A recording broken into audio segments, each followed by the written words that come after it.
Hello everybody and welcome back to my channel. My name is Amina, and if you are new here, please do subscribe for more content from me, and don't forget to press the bell button to be notified every single time that I post. Now today we are talking business. I started a business last year off the back of my YouTube channel and my social media, my Instagram, whereby I started an educational consultancy. I don't like to call myself a businesswoman just because I don't feel like I am there completely yet, but I have picked up a lot of tips along the way of starting a business and launching, and finance side of things, the legal side of things, accounting, everything. I feel like I've had to just learn and stumble along the way. And so in today's video, I'm going to be talking about how to get paid, how much you are worth, and how to know how to value yourself. Now this is probably the toughest aspect of business that I would say I came across at first when I was offering my educational services. And so I've written down a few tips that you can use if you are starting your own business and you don't know how to value your work or know your worth, or if you are on social media like me, you have a platform and you want to pitch to potential collaborators and you have to say how much you are worth. Firstly, know when to say no. When there is an opportunity presented to you and it seems like it's amazing and it seems like it's going to give you lots of exposure, but actually that exposure is quite low value. I've had so many opportunities to work with a brand and send me an item to showcase it to you guys, when actually that company is $1 million company, but they can't afford to pay me. So I've had to say no, even though they would have posted me on their social media and I would have got exposure. Exposure doesn't pay the bills. And I think it's important to understand when you're being exploited and when you are actually using something as an opportunity. And in that case, they could easily pay me, so I saw that as exploitation, and so I just said no. Know when to do things for free. So this is the flip side. Although you do say no to some things, also know that actually sometimes it's important to get recognized in your field. So if, for example, this week, for example, I have done 3 talks at UCL, 1 at SOAS and 1 at the Institute of Education, and those are talks that I am more than happy to do for no price at all. I feel like I'm giving back to my community. I feel like I am being exposed to new students who may not have heard of me before, and through that I'm able to plug my channel, I'm able to plug my services, and I'm able to meet the people that follow me and subscribe to me and support me. And so I would not want to ask for a payment for that at all, and I don't think I ever will. However, again, if that was a massive conference, if that was a big conference where people were coming in and they had to pay to come, then I would expect to be paid to be there as well. So it's a bit different, and so know in your field when it's okay to say, I'll do this for free, and know that that could be of value, but not all the time. The third tip is something that I've actually learnt more recently when I was watching a class on Skillshare. So Skillshare, for those of you that don't already know, is an online learning community whereby you are encouraged and empowered to grow and to learn. They offer a number of different classes, and they tend to be quite short classes. So sometimes it's a couple of minutes, sometimes it's up to 10 minutes long,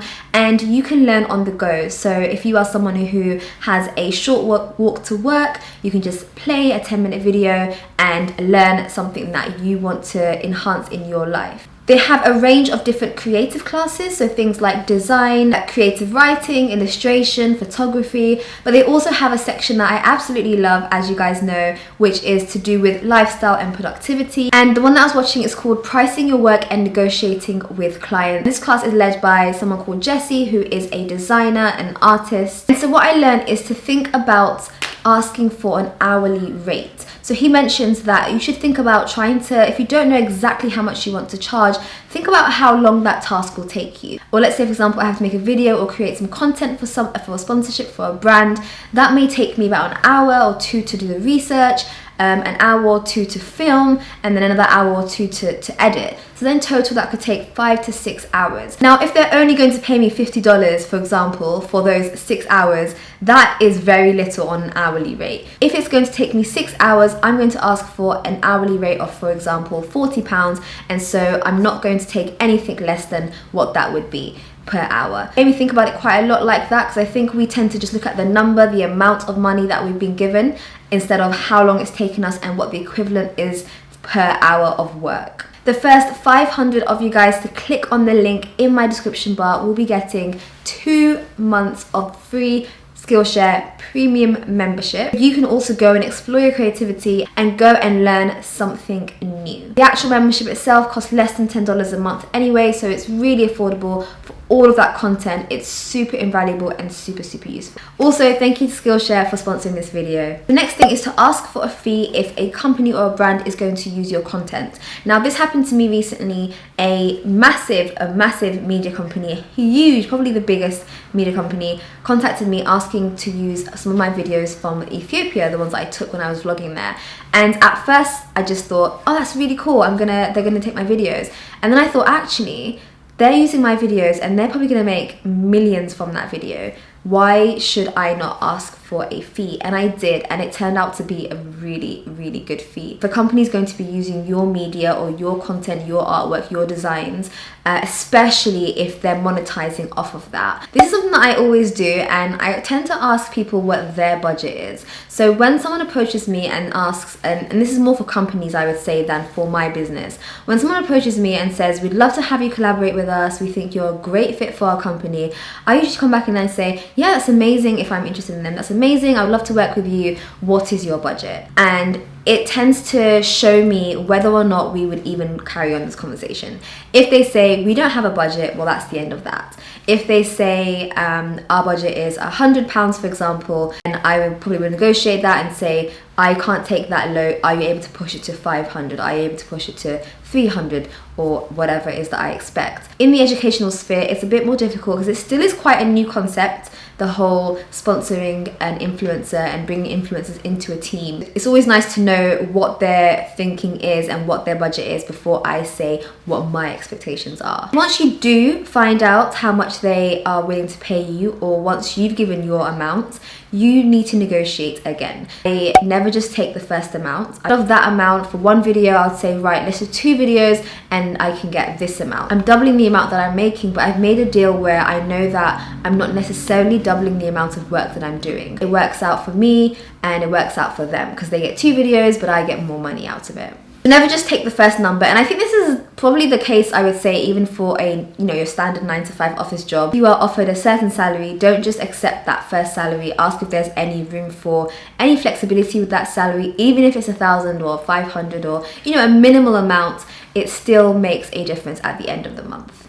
This links on to what I was saying earlier. Ask others what the going rate is, and if you can't ask, then do your research. I have looked online, looked through so many proofreading companies to see what they charge for their premium services, what do they charge for a weekend service, what do they charge for a 4-hour service, a 2-day service, theses, things like that. I've just looked at everything to understand what the market is. Don't be afraid to ask. The more people that speak about money and business and finance, the more we all understand and the more that businesses can't play us.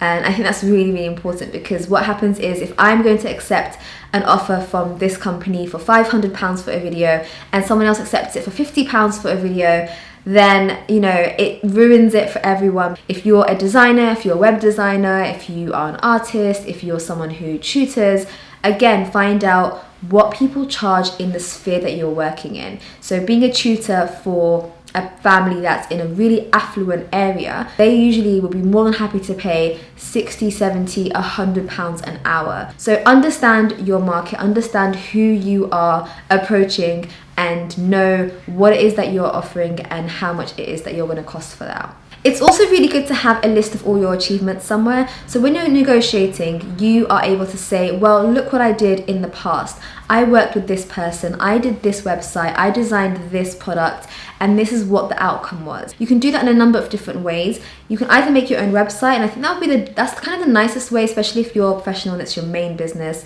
and you're a freelancer. Have a website that has all your articles, all your journals, all your talks, all your engagements, everything you've done, everything's there for you. Alternatively, if you're a creator like me and you're a bit smaller in that sense, you might want to make a media kit, and that's a bit like a digital CV where you have all the engagement information, how many followers you have, how many percent is female and male, what brands you've worked with, what your numbers look like, how many subscribers you've gained in the past year, past month, and all that information is there. So you're able to, when negotiating, say, look, I want this much, and this is why, and this is what you guys are going to get out of it. And it really helps, I think, doing it like that, because it proves that you're not just someone who's asking for a random amount and isn't going to deliver what is expected of them. I hope that you managed to pick up a few tips that I've built up over the past year or two on being able to negotiate, know my value, know my worth, both in the social media sphere but also in the business sphere. Let me know what your biggest tips are for negotiating, because I know that I still have a long way and I still have lots to learn for how to do this effectively and efficiently. But do let me know what your thoughts are, and I'll see you guys in my next video. Bye.